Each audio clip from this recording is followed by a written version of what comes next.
Hey guys, welcome back to another video, and today I'm gonna show you guys my Khora build. Khora is a Warframe where the community has some mixed feelings over it. For me, I would think that this Warframe is a really good one. It's because of her skills. It's really fun to play with, and also it's really strong. It's just that other Warframes can do better, but the thing is, it's nice to have some fun and to have something different once in a while.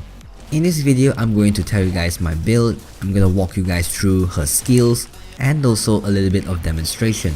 Now before I show you guys the build, I just want to tell you guys how to farm Khora. Basically, you can farm it in Sanctuary Onslaught, but the RNG there is just so terrible and it takes a shitload of time to farm Khora, so I recommend you guys to have a lot of time on the hands because it doesn't seem to drop a lot. Now let's get straight into the build. This build, it may seem like a lot because it's 5 formas, but actually it's just 4 formas because I accidentally format the wrong slot. Of course, this build I'm using right now is just a perfect fit for me. If you have all these mods max rank, then you probably need to invest 1 or 2 more formas into your build. This is the reason why I never max my mods, hehe. So there is one mod here that you can change, which is the aura. You can change it into any aura that you want. But of course, if you want to change it, then you have to put it in another forma. To me, I put physic is because I want the buff to be applied on my cat, on my Venari, and also myself.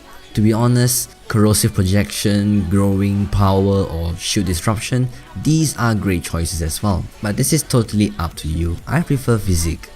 Now let's talk about her abilities, because I feel like there is a lot that you guys should know about her abilities. First of all, let's go through her passive, which is also related to her third skill, which is Venari.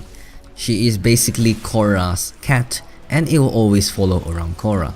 Venari's HP won't show on the top right, but instead it will show above your abilities bar, and this is your Venari's HP.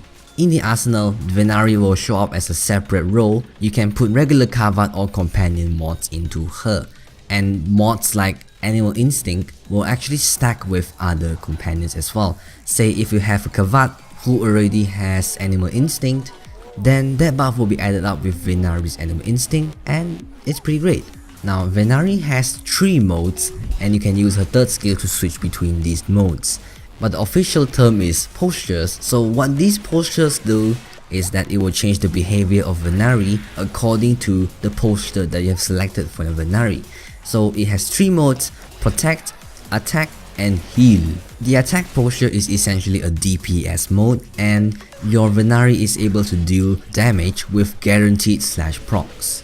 The heal posture is basically a supportive mode, and you can heal almost anything: Warframes, other companions, Venari herself. She can also heal the Salty Defense Operative and also static objectives, and what this means is basically cryopods, excavators, and stuff like that. And the protect mode is essentially crowd control. She can do knockdowns and disarm enemies, which is pretty great, but low-key can do better at disarming enemies, and knocking down, well, maybe Rhino. Rhino's 4th skill does a really good job at knocking down enemies, making them disabled, and also they can float mid-air. If you tap 3 on an enemy, Venari will prioritize that target and it will chase after it and try to kill it.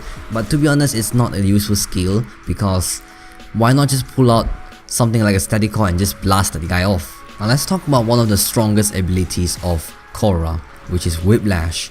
Whiplash is essentially a DPS skill with a little bit of crowd control, and this skill definitely depends on equipped melee mods. If you don't have a melee weapon equipped, or if you have one but without mods, then Whiplash is not gonna do any good damage out of it. Of course, when I say Whiplash is affected by melee mods, this doesn't count for acolyte mods, range, attack speed mods, and stuff like that. Which also means you can't use Blood Rush on Whiplash, which is kind of a bummer, to be honest. And this skill is also not affected by natural talent. That means you cannot spam faster if you have natural talent in your build. This skill, it also synergizes well with Ensnare, and let's talk about it right now. Ensnare is essentially a crowd control ability. It works well with Whiplash and some other weapons. If you use Ensnare on an enemy, nearby enemies will be pulled over and then they'll just be stuck there. When you use Whiplash or Venari attacks these enemies, your damage or Venari's damage will deal twice as much. So if you're dealing with an enemy with high HP, ensnare them first, then use your Whiplash, and then you could probably deal a lot of damage on them. Venari can also deal some damage, but that damage is unreliable. So you should use your ensnare on priority enemies like bombards, heavy gunners, and all sorts of enemies which are dangerous.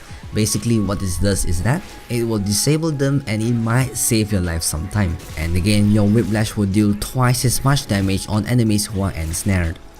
Now let's talk about that one crowd control skill which is actually useful for Khora, and that is Strangle Dome. This is another crowd control ability and it creates a dome of 26 vertices which can hold 26 different enemies. And what this does is that it will drag nearby enemies and it will trap them on this dome. When they are trapped, they will be taunting their enemies to attack them, which will cause friendly fire, and this is quite similar to radiation effect, but it's Strangle Dome. It's a different scenario. When they are trapped, they will also receive twice as much damage from weapons and abilities. If you use Whiplash inside Strangle Dome, all the enemies that are trapped by Strangle Dome will also take damage, but half of it. If you successfully kill and trap enemy, their corpses will be dismembered, which is quite beneficial if you're a Necros player, because the more corpses there are on the floor, the more times it will desecrate and the more loot it could drop. Because when their corpses are dismembered, it will become into two parts, and these two parts are identified as two entities for Necros to desecrate, which is again very useful and beneficial. Now I have done talking about all the abilities, let's talk about other things about Khora. I want to go over her synergies first. Like I said before, Necros can go well with Khora because of a Strangle Dome. When you kill an enemy that is trapped by the Strangle Dome, it will dismember into half or maybe even more, and this allows Necros to desecrate the same body, the same enemy many times. Khora can also go well with many other Warframes. Say if you have a buff Equinox or a buff Nidus, they can buff you, and then you can have even more damage and probably even more crazy things that could be done with your Whiplash and also your Venari.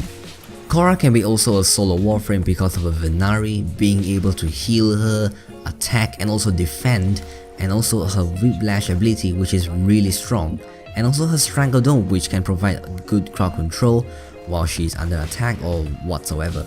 And also Ensnare, which is just a perfect synergy with Whiplash. It makes everything deal a lot more damage. Now what about Arcanes? What Arcanes can I choose for Khora?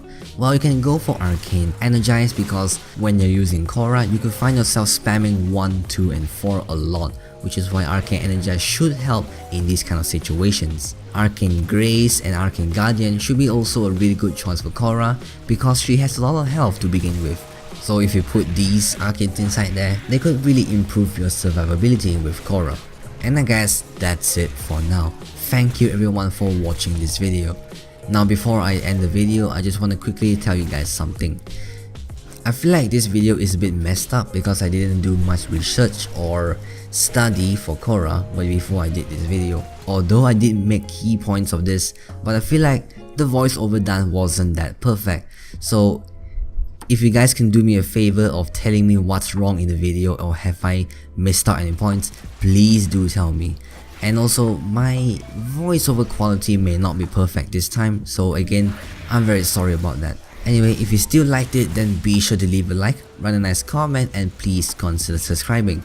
If you want to support me, then check out my Ko-fi page. The link is in the description below so you can check it out later. Once again, thank you for watching and I'll see you guys in another video. Goodbye.